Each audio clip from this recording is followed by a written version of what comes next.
আমি পৌল, ঈশ্বরের ইচ্ছা অনুসারে খ্রিস্ট যিশুর প্রেরিত, এবং আমাদের ভাই তিমথিও ওলুসিতে ঈশ্বরের পবিত্ররা ও খ্রিস্টে বিশ্বস্ত ভাইয়েরা, আমাদের পিতা ঈশ্বরের অনুগ্রহ ও শান্তি তোমাদের উপর আসুক। আমাদের প্রভু যীশু খ্রিস্টের পিতা ঈশ্বরকে ধন্যবাদ দিই এবং আমরা সব দিন তোমাদের জন্য প্রার্থনা করি। খ্রিস্ট যিশুর উপর তোমাদের বিশ্বাস এবং সব পবিত্র লোকের উপর তোমাদের ভালোবাসার কথা আমরা শুনেছি। কারণ স্বর্গে তোমাদের জন্য অনেক আশার বিষয় রয়েছে। এই আশার বিষয়ে তোমরা সুসমাচারে সত্যের কথা আগে শুনেছ, যে সুসমাচার তোমাদের কাছে এসেছে, যা সারা পৃথিবীতে ফলপ্রসূ এবং প্রচারিত হচ্ছে, যেদিন থেকে তোমরা ঈশ্বরের অনুগ্রহের কথা শুনে তাকে সত্য বলে জেনেছিলে। আমাদের প্রিয় ঈশ্বরের দাস ইপফ্রার কাছ থেকে তোমরা এই শিক্ষা পেয়েছিলে। তোমাদের জন্য তিনি খ্রিস্টে একজন বিশ্বস্ত পরিচারক হয়েছিলেন। পবিত্র আত্মার প্রতি তোমাদের ভালোবাসার কথা তার মুখে আমরা শুনেছি। কারণ যে দিন থেকে এই প্রেমের কথা আমরা শুনেছি, সেই দিন থেকে আমরা প্রার্থনা এবং বিনতি করে চলেছি, যেন তোমরা আত্মিক জ্ঞান ও বুদ্ধিতে তাঁর ইচ্ছা সম্পূর্ণভাবে বুঝতে পারো। আমরা প্রার্থনা করি যেন তোমরা সব কিছুতে প্রভুর যোগ্য হয়ে চলতে পার, ভালো আচরণ, ভালো কাজ করে ফলবান হও এবং ঈশ্বরের জ্ঞানে বেড়ে উঠব। আমরা প্রার্থনা করি তাঁর মহিমা ও শক্তির অনুগ্রহে সব বিষয় তোমরা শক্তিশালী হও, যেন তোমরা ধৈর্য ও সহিষ্ণুতাকে আনন্দের সঙ্গে গ্রহণ করতে পারো। আমরা প্রার্থনা করি যিনি আমাদের আলোতে পবিত্র লোকদের উত্তরাধিকারের অংশীদার হওয়ার যোগ্য করেছেন, আনন্দের সঙ্গে যেন সেই পিতাকে ধন্যবাদ দিতে পারি। তিনি আমাদের অন্ধকারের আধিপত্য থেকে উদ্ধার করেছেন এবং নিজের প্রিয় পুত্রের রাজ্যে আমাদের এনেছেন।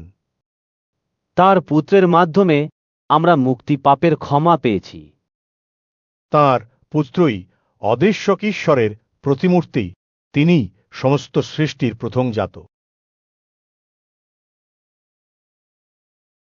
কারণ সব কিছুই তিনি সৃষ্টি করেছিলেন, স্বর্গে এবং পৃথিবীতে দৃশ্য এবং অদৃশ্য যা কিছু আছে, সিংহাসন অথবা পরাক্রম অথবা রাষ্ট্র অথবা কর্তৃত্ব, সব কিছুই তিনি সৃষ্টি করেছিলেন এবং তাঁর জন্য।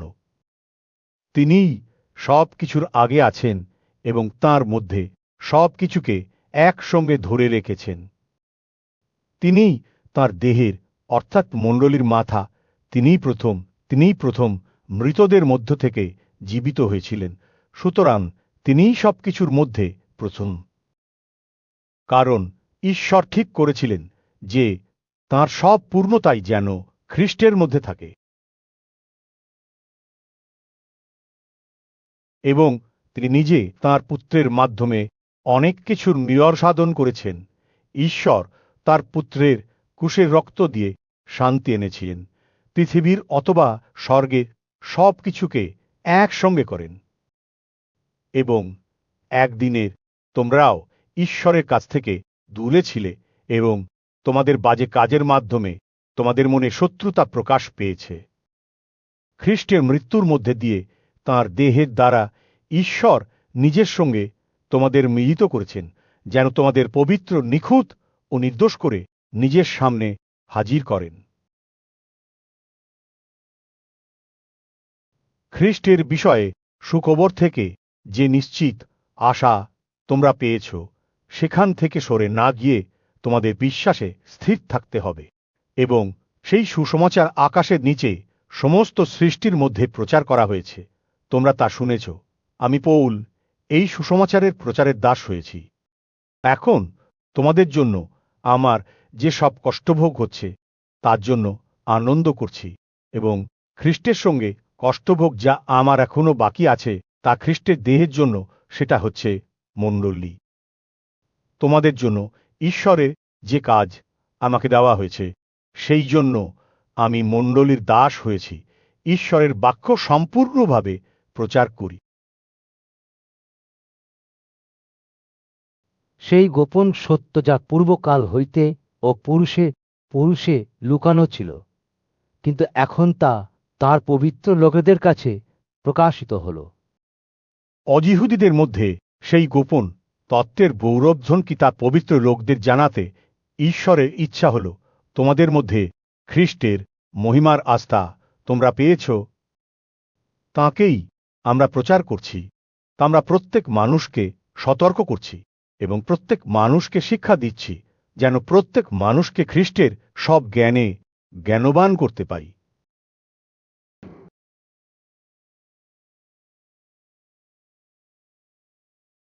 যে কাজের ক্ষমতা দিয়ে ঈশ্বর আমাকে পুজ্জীবিত করেছেন, সেই ভূমিকা পালন করার জন্য আমি পরিশ্রম ও সংগ্রাম করব। আমি তোমাদের জানাতে চাই, আমি তোমাদের জন্য, লায়দিকিয়া শহরের লোকদের জন্য এবং যারা আমার দেহে মুখ দেখেনি তাদের জন্য আমি কঠোর পরিশ্রম করছি। তারা যেন মনে উৎসাহ পেয়ে ভালোবাসায় এক হয় এবং জ্ঞানের নিশ্চয়তায় সব কিছুতে ধনী হয়ে উঠে ঈশ্বরের গোপন সত্যকে অর্থাৎ খ্রিস্টকে জানতে পারে। জ্ঞান এবং বুদ্ধি সব কিছু তাঁর মধ্যে লুকানো রয়েছে। আমি তোমাদের এই কথা বলছি, কেউ যেন প্ররোচিত বাক্যে তোমাদের ভুল পথে না চালায়।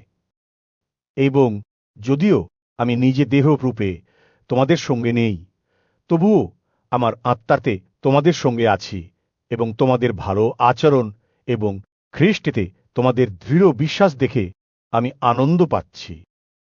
খ্রিস্ট যিশুকে তোমরা যেভাবে প্রভু হিসাবে গ্রহণ করেছ, ঠিক সেইভাবে তাঁর পথে চলো। তার মধ্যে দৃঢ়ভাবে বুনেছিলেন ও গড়ে তুলেছিলেন, যে শিক্ষা পেয়ে বিশ্বাসে প্রতিষ্ঠিত হয়েছিলে এবং ধন্যবাদ দিয়ে প্রাচুর্যে ভরে ওঠো। দেখো, কেউ যেন তোমাদের দর্শনবিদ্যা এবং কেবল প্রতারণা করে বন্দী না করে, যা মানুষের বংশ পরম্পরায় হয়ে আসছে জগতের পাপপূর্ণ বিশ্বাস ব্যবস্থার উপর এবং খ্রিস্টের পরে নয়। কারণ ঈশ্বরের সব পূর্ণতা খ্রিস্টের দেহ হিসাবে বাস করছে। তোমরা তাতে জীবনে পূর্ণতা পেয়েছ, যিনি সব পরাক্রমশালীর প্রধান। তাঁরই মধ্যে তোমার তচ্ছেদ হয়েছিল, মানুষের হাতে নয়, তচ্ছেদ হয়েছিল খ্রিস্টের প্রবর্তিত তচ্ছেদনে পাপপূর্ণ দেহের উপর থেকে মাংস সরিয়ে দিয়ে তোমাদের পাপমুক্ত করেছেন। বাপ্তিস্মের তোমরা তাঁর সঙ্গে কবরস্থ হয়েছিলে, ঈশ্বরের ওপর বিশ্বাসের শক্তিতে তোমরাও তাঁর সঙ্গে উত্থিত হয়েছিলে, যিনি তাকে মৃতদের মধ্য থেকে উঠিয়েছেন। যখন তোমরা তোমাদের পাপে এবং তোমাদের দেহের অত্যচ্ছেদে মৃত ছিলে, তখন তিনি তাঁর সঙ্গে তোমাদের জীবিত করেছিলেন এবং আমাদের সব পাপ ক্ষমা করেছিলেন। আমাদের বিরুদ্ধে যে ঋণের হাতে লেখা নির্দেশ ছিল, আইনত, তিনি তা মুছে ফেলেছিলেন। পেরেক দিয়ে ক্রুশে ঝুলিয়ে তিনি এই সব সরিয়ে ফেলেছিলেন। তিনি কর্তৃত্ব এবং পরাক্রম সব সরিয়ে ফেলে উন্মুক্তভাবে তাদের দৃষ্টিগোচর করেছিলেন এবং সকলের আগে বিজয় যাত্রা করে তাঁর ক্রুশের মানে বুঝিয়েছিলেন। সুতরাং তোমরা কি খাবে অথবা কি পান করবে, অথবা উৎসবের দিনের অথবা প্রতিপদে অথবা বিশ্রামবারে কি করবে, এই সব বিষয়ে কেউ যেন তোমাদের বিচার না করে। এই জিনিসগুলি যা আসছে তার ছায়া, কিন্তু প্রকৃতপক্ষে খ্রিস্টের দেহ। নম্রতায় ও দূতদের পূজায় কোনো লোক যেন তোমাদের পুরস্কার লোভ না করে, যেন একজন লোক যা দেখেছে সেই রকম থাকে এবং নিজের মানসিক মনে চিন্তা করে গর্বিত না হয়। তারা খ্রিস্টকে মাথা হিসাবে ধরে না, যার কাছ থেকে সমস্ত দেহ, গ্রন্থি ও বন্ধন একসঙ্গে যুক্ত হয়ে ঈশ্বরের শক্তিতে বড় হয়ে উঠছে। যদি তোমরা জগতের পাপপূর্ণ বিশ্বাস ব্যবস্থায় খ্রিস্টের সঙ্গে মরেছ, তবে কেন জগতের বিশ্বাসের কাছে সমর্পিত হয়ে জীবন যাপন করছ? ধরো না, স্বাদ গ্রহণ করো না ছুড়া। যে সব জিনিস ব্যবহার করলে ক্ষয় যায়, লোকেরা সেই ব্যাপারে এই আদেশ ও শিক্ষা দেয়। এই নিয়মগুলি মানুষের তৈরি জাতির জ্ঞান, নম্রতা ও দেহের উপর নির্যাতন, কিন্তু মাংসের প্রশ্রয়ের বিরুদ্ধে কোনো মূল্য নেই। ঈশ্বর তোমাদের খ্রিস্টের সঙ্গে তুলেছেন।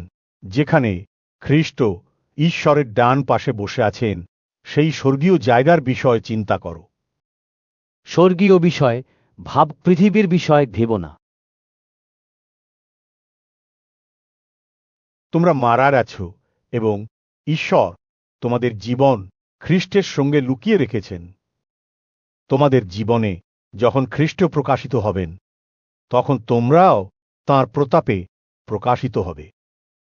তোমরা পৃথিবী পাপপূর্ণ স্বভাব নষ্ট করে ফেলো, যেমন বিশ্বাগমন, অসুচিতা, মোহ, খারাপ ইচ্ছা, লোভ এবং মূর্তি পূজা। এই সব কারণে অবাধ্য সন্তানদের উপর ঈশ্বরের রাগ সৃষ্টি হয়। একদিন যখন তোমরা এইভাবে জীবন যাপন করতে, তখন তোমরাও এইভাবে চলতে। কিন্তু এখন তোমরা অবশ্যই এইসব জিনিস ত্যাগ করবে: ক্রোধ, রাগ, হিংসা, ঈশ্বর নিন্দা ও তোমাদের মুখ থেকে বেরোনো বাজে কথা। একজন অপরকে মিথ্যা কথা বল না, কারণ আগে যা অনুশীলন করতে তা ছেঁড়া কাপড়ের টুকরোর মতো ফেলে দাও। এবং তুমি সেই নতুন মানুষকে পরিধান করেছ, যা তোমাকে জ্ঞানের প্রতিমূর্তিতে নূতনীকৃত করেছে, সেই সৃষ্টিকর্তার প্রতিমূর্তিতে। এখানে এই জ্ঞানের মধ্যে গ্রিক এবং ইহুদি, ছিন্নত্বক এবং অচ্ছিন্নত্বক, বর্বর, স্কুতীয়, দাস, স্বাধীন বলে কিছু নেই, কিন্তু খ্রিস্টই সো। ঈশ্বর যাদের মনোনীত করেছেন, পবিত্র এবং প্রিয় লোকদের করুণার চিত্ত, দয়া, নম্রতা, মৃদুতা, ধৈর্য, এই গুণগুলি পালন করো। একে অপরকে সহ্য করো, একে অপরের মঙ্গলময় হও। যদি কারোর বিরুদ্ধে দোষ দেবার থাকে, তবে উভয়কে ক্ষমা করো। প্রভু যেভাবে তোমাদের ক্ষমা করেছেন, তোমরাও সেভাবে করো। এই সব জিনিসগুলোকে ভালোবাসা দিয়ে সাজাও। ভালোবাসাই সব কিছুকে একসঙ্গে বাঁধতে পারে। খ্রিস্টের শান্তি তোমাদের হৃদয়কে শাসন করুক। এই ছিল সেই শান্তি যা তোমাদের এক দেহে ছিল। কৃতজ্ঞ হও। খ্রিস্টের বাক্য প্রচুর পরিমাণে তোমাদের হৃদয়ে বাস করুক। তোমাদের সব জ্ঞান দিয়ে, গীত এবং স্তোত্র এবং আত্মিক গান দিয়ে একে অপরকে শিক্ষা ও চেতনা দাও। কৃতজ্ঞতা জানিয়ে তোমরা হৃদয় দিয়ে ঈশ্বরের উদ্দেশ্যে ধন্যবাদের সঙ্গে গান করো। এবং তোমরা কথায় অথবা কাজে যা কিছু করো, সবই প্রভু যিশুর নামে করো এবং তার মাধ্যমে পিতা ঈশ্বরের ধন্যবাদ করো। স্ত্রীরা তোমাদের স্বামীর বশীভূত হও, যেমন এটা প্রভুতে উপযুক্ত। স্বামীরা তোমাদের স্ত্রীকে ভালোবাসো এবং তাদের সঙ্গে খারাপ ব্যবহার করো না। শিশুরা, তোমরা সব বিষয়ে পিতামাতাকে মান্য করো। এটা প্রভুকে বেশি সন্তুষ্ট করে। পিতারা, তোমাদের শিশুদের রাগিও না, তারা যেন হতাশ না হয়। দাসেরা, যারা শরীরের সম্পর্কে তোমাদের প্রভু, তোমরা তাদের সব বিষয়ে মান্য করো। লোককে সন্তুষ্ট করার মতো চাক্ষুষ সেবা কর না, কিন্তু অকৃত্রিম হৃদয়ে প্রভুকে ভয় করে সেবা করো। যা কিছু করো, প্রাণ দিয়ে কাজ করো, প্রভুর কাজ হিসাবে করো, লোকের হিসাবে নয়। তোমরা জানো তোমরা উত্তরাধিকার সূত্রে প্রভুর কাছ থেকে পুরস্কার পাবে। তোমরা প্রভু খ্রিস্টের দাসের কাজ করো। যে অন্যায় করে সে অন্যায়ের প্রতিফল পাবে, এবং এখানে কোনো পক্ষপাতিত্ব নেই। প্রভুরা তোমরা দাসদের উপর ঠিক এবং ভালো ব্যবহার করো, এবং যেন তোমাদেরও একজন প্রভু স্বর্গে আছেন। তোমরা অবিচলিতভাবে সব দিন প্রার্থনা করো এবং ধন্যবাদ সহকারে প্রার্থনার দ্বারা সতর্ক থাকো। আমাদের জন্য একসঙ্গে প্রার্থনা করো যেন ঈশ্বর আমাদের জন্য কথা বলার দরজা খুলে দেন, খ্রিস্টের লুকানো বিষয় জানতে পারি, কারণ এই কথার জন্য আমি বাঁধা আছি। এবং প্রার্থনা করো যাতে আমি এটা পরিষ্কার ভাবে করতে পারি এবং যা আমার বলা উচিত তা বলতে পারি। বাইরের লোকদের সঙ্গে বুদ্ধি করে চলো এবং বুদ্ধি করে তোমার দিন ব্যবহার করো। তোমরা সব দিন করুণাবিষ্ট হয়ে কথা বল, লবণের মতো স্বাদযুক্ত হও এবং প্রত্যেকজনকে কিভাবে উত্তর দেবে তা জানল। আমার বিষয় সব কিছু তুখিক তোমাদের জানাবেন। তিনি হন একজন প্রিয় ভাই, একজন ঈশ্বরের বিশ্বস্ত দাস এবং প্রভুর কাজের একজন সেবা দাস। আমি বিশেষভাবে তাকে তোমাদের কাছে পাঠালাম যেন তোমরা আমাদের জানতে পার এবং তিনি তোমাদের হৃদয়ে উৎসাহ দেবেন। তোমার নিজের বিশ্বস্ত ও প্রিয় ভাই অনিসিমকেও সঙ্গে পাঠালাম।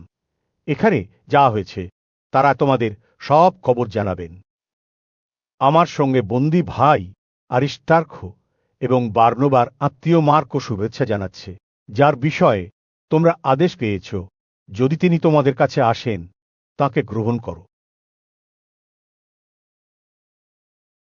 এবং যিশু, যাকে জ্যেষ্ঠ নামে ডাকা হতচ্ছিন্নত্বদের মধ্যে কেবল তারাই ঈশ্বরের রাজ্যের জন্য আমার সহকর্মী, তারা আমাকে সান্ত্বনা দিয়েছেন। ইপাফ্রা তোমাদের শুভেচ্ছা জানাচ্ছেন। ইনি তোমাদের মধ্যে একজন এবং একজন খ্রিস্ট যিশুর দাস। তিনি সব দিন প্রার্থনায় তোমাদের জন্য সংগ্রাম করছেন, যাতে তোমরা ঈশ্বরের ইচ্ছায় সম্পূর্ণ নিশ্চিত হয়ে দাঁড়িয়ে থাকো। আমি তার জন্য সাক্ষ্য দেব। তিনি তোমাদের জন্য, যারা লায়দিকেয়াতে ও যারা হিয়েরাপলিতে আছেন, তাদের জন্য কঠোর পরিশ্রম করেন। প্রিয় চিকিৎসক লুক এবং দিমা তোমাদের শুভেচ্ছা জানাচ্ছেন।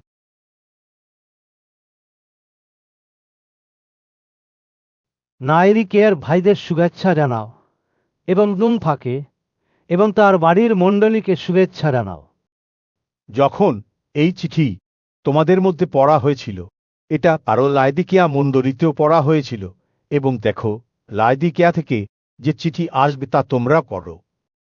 আর খিপ্পকে বল সেবা কাজ করো, যা তুমি প্রভুতে গ্রহণ করেছ, যেন তুমি এটা সম্পন্ন করো। আমি পৌল, এই শুভেচ্ছা আমি নিজের হাতে লিখলাম। আমার বন্দিচ্ছা মনে করো। ঐশ্বরিক অনুগ্রহ তোমাদের সঙ্গে থাকুক।